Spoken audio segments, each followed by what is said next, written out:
Hi friends, welcome back to my channel. இன்றைக்கி நம்ம என்ன பார்க்க போகிறோம் அப்படின்னா மசாலா சுண்டலுங்க. சூப்பராக இருக்கும், நல்லா காரசாரமான மசாலா சுண்டல். இது எப்படி செய்யலான்னு பார்க்கலாம் வாங்க. நான் 5 மணி நேரம் பட்டாணியை ஊற வச்சு எடுத்துருக்கேங்க. அது குக்கரில் போட்டு நம்ம வேக வச்சு எடுத்துக்கலாம். பட்டாணி முழுங்குற அளவுக்கு தண்ணி ஊற்றிக்கோங்க. கொஞ்சமாக உப்பு சேர்த்துட்டு ஒரு விசில் விட்டிங்கனாலே போதும், நல்லா வெந்து வந்துடுங்க. இப்போ அந்த விசில் வரட்டும், ஒரு மசாலா அரைச்சிக்கலாங்க. பெரிய வெங்காயம் 2 எடுத்துருக்கேன், அதையும் நம்ம சேர்த்திக்கலாங்க. அதுக்கப்புறம் காரத்துக்கு ஏற்ற மாதிரி பச்சை மிளகாய், இஞ்சி 2 துண்டு, பூண்டு 6 பல் பூண்டு நம்ம சேர்த்திக்கலாம். அடுத்து 1/2 ஸ்பூன் அளவு சோம்பு சேர்த்திட்டு கடைசியில் கொத்தமல்லி தழை ஒரு கைப்பிடி அளவு சேர்த்திக்கோங்க. இது கூட கொஞ்சமாக புதினா தலை இருந்தால் கூட நீங்கள் சேர்த்துக்கலாம். 2-3 தலை சேர்த்திங்கன்னா நல்லாயிருக்கும், அந்த ஃப்ளேவர் நல்லாயிருக்கும். நல்லா பேஸ்ட் மாதிரி அரைச்சி எடுத்துக்கலாங்க. இப்போ அரைச்சி எடுத்தாச்சு. இப்போ கப்பில் மாற்றிட்டு இப்போ ஒரே ஒரு தக்காளி பழத்தை போட்டு நம்ம பேஸ்ட் மாதிரி அரைச்சி எடுத்துக்கலாம்.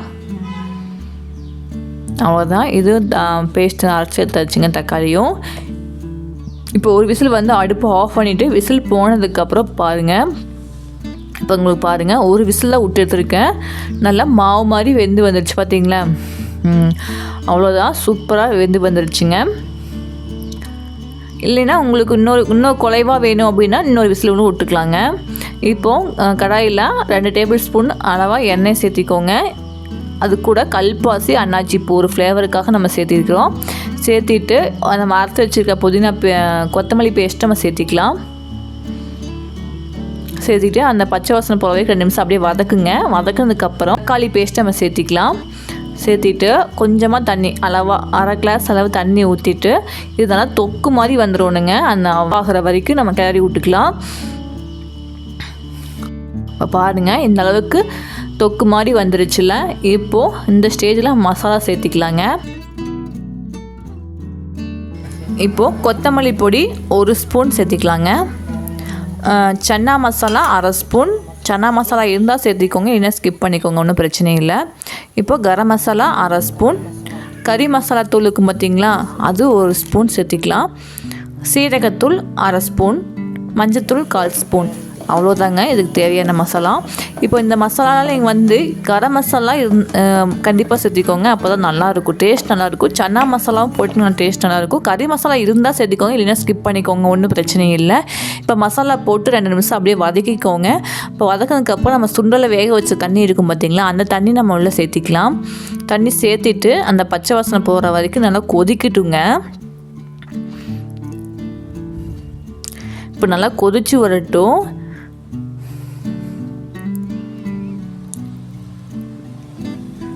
இப்போ அது கொதிக்கிட்டுங்க. இப்போ நம்ம 2 ஸ்பூன் கடலை மாவு சேர்த்திக்கலாம். இப்போ ஏன்னா அந்த தண்ணி ஊற்றிருக்கோம் அப்படிங்கிறனால கொஞ்சம் தண்ணியாட்டு இருக்கும்.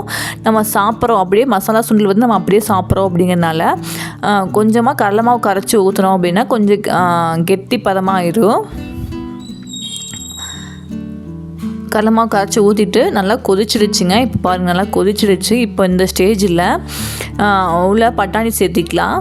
பட்டாணியை சேர்த்துட்டு நல்லா கொதிக்கிட்டுங்க. ஒரு 5 நிமிஷம் நல்லா கொதிச்சதுக்கப்புறம் பாருங்கள், நல்லா கொதிக்குது. இப்போ எண்ணெய் கூட பிரிஞ்சு வந்திருக்கு பாருங்கள். இப்போ அப்படியே கிளறி விட்டுக்கோங்க. இப்போ நல்லா கொதிச்சு வந்ததுக்கப்புறம் கடைசியில் அடுப்பு ஆஃப் பண்ணுறப்போ அப்படிங்க மாங்காய் தூளுங்க, அதாவது ஆம்ச்சூர் பவுடர்னு சொல்லுவாங்க, அதையும் நம்ம 1 ஸ்பூன் சேர்த்திக்கலாம். அந்த ஒரு புளிப்பு தன்மைக்காக. ஆம்ச்சூர் பவுடர் இல்லை அப்படின்னா நீங்கள் கடைசியில் அடுப்பு ஆஃப் பண்ணதுக்கப்புறம் எலுமிச்சை மலர் சாதுக்கு பார்த்திங்களா, அது 2 ட்ராப் சேர்த்திக்கோங்க. நல்லாயிருக்கும், அந்த புளிப்பு தன்மையோடு சூப்பராக இருக்குங்க. அவ்வளோதான். இப்போ இந்த கன்சிஸ்டன்சியில் நம்ம அடுப்பை ஆஃப் பண்ணிக்கலாங்க. அடுப்பை ஆஃப் பண்ணிவிட்டு நம்ம பிளேட்டிங் பண்ணிக்கலாம். சூப்பரான ஒரு மசாலா சுண்டலான காரசாரமான இப்படியே ஸ்டார்ட் பாருங்க, அவ்வளோ அருமையாக இருக்கும். இது கூட பானிபூரி இருந்துச்சுன்னா கூட நீங்கள் பானிபூரியை உள்ள மசாலா பூரி கூட சூப்பராக இருக்கும்.